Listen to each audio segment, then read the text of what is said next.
აგვისტოში ჩვეულებრივად იყო მეტ ყველაფერი, მანდ ის ბოლოს 3 დღე დაიზაბა.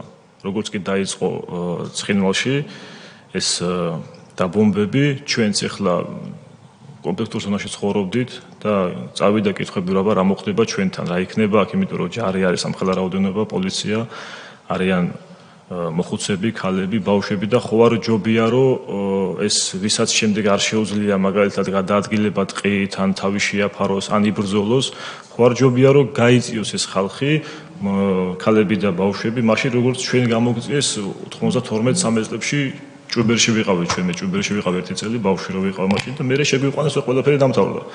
და არავა არანაირი წინაპირობა მაგის არ არსებობსო, აბა რისთვის ვემზადებითო ჩვენო.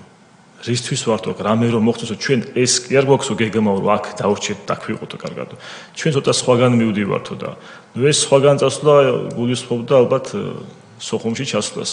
და ამას გვაჯერებდნენ ჩვენ ყოველდღიურად რომ აი მოდიოდა ვიღაცა პოლიციელი ვინც ჩვენთან კარგად იყო თანამშრომელი და ყველაფერი კარგად არის მალე ჩავდივართ. პოლიციელი თუ ჯარისკაცი? ჯარისკაცი ვინც ჩვენთან ახლა ურთიერთობდა ყოველი წლის მერე ჩვენ როდის შემოვიდნენ ისინი ხეობაში პოლიცია დამატებითი შენაერთები და ჯარი 2006-ში 6-დან რომ შემოვიდნენ იგივე ხალხი იყო აგვისტოში 2006-ში შემოვიდნენ, მაგრამ ძალიან ბევრი იყვნენ. დაახლოებით 8000 კაცამდე იყო მთლიანობაში თავდაცვა და შინაგან საქმეთა სამინისტრო. რამდენი კაცი? დაახლოებით 8000 იძახდნენ და შეიძლება მეტიც იქნებოდა, იმიტომ რომ ვერ გაივლიდი ვერსად რომ აი ყოველ მეტრში ალბათ იდგნენ. ესე იგი 2006-ში რომ შემოვიდნენ 2 წელი იქ იდგნენ, თქვენთან ერთად იყვნენ. და აგვისტოს ომამდე წინა დღეებში არავინ არ დამატებია. ახალი ძალა არ შემოსულა. აგვისტოში უკვე არავინ არ დამატებია, ყველანი იყვნენ თავის იძახდნენ პოზიციებზე ვართო, სიმაღლეები აღებულია.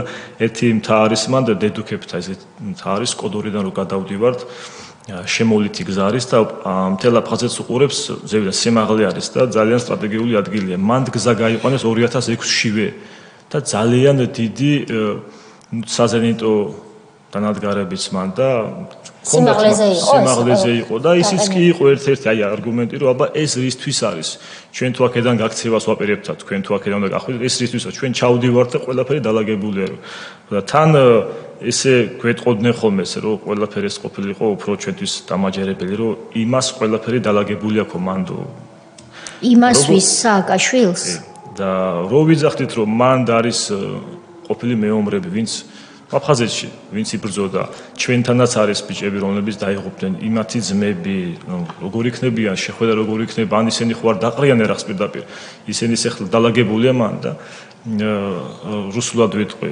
გაცრავად ამთხოვე ცოტა წაპერესტელკება იქნებაო ცოტაო ესეო წაპერესტელკება რუსულად ვიძახდნენ ხოლმე აი ცოტა წაომება იქნება და მე ყველაფერი დალაგებულია და შევდივართო რა და იქ რო დაიწყო ცხინვალში ამბები აი მაშინ კიდევ უფრო გვეუბნებიან აი უკვე ცხინვალში არიან ჩვენები შესული თქვენ კიდე არ გჯერათო ვეხლა ჩვენ იქ ჩავდი ეხლა მორჩებაო მანდ ეს 2 დღეში ყველაფერი დალაგდება უკვე ცხინვალში შესულები არიანო ბიჭებიო და ნაყოფ ხო არ გჯეროდათ აქამდეო ეხლა მე ჩავდივართ უკვე სოხუმში ეს ხდება 8-9-ში ეს საუბრები კი ბატონო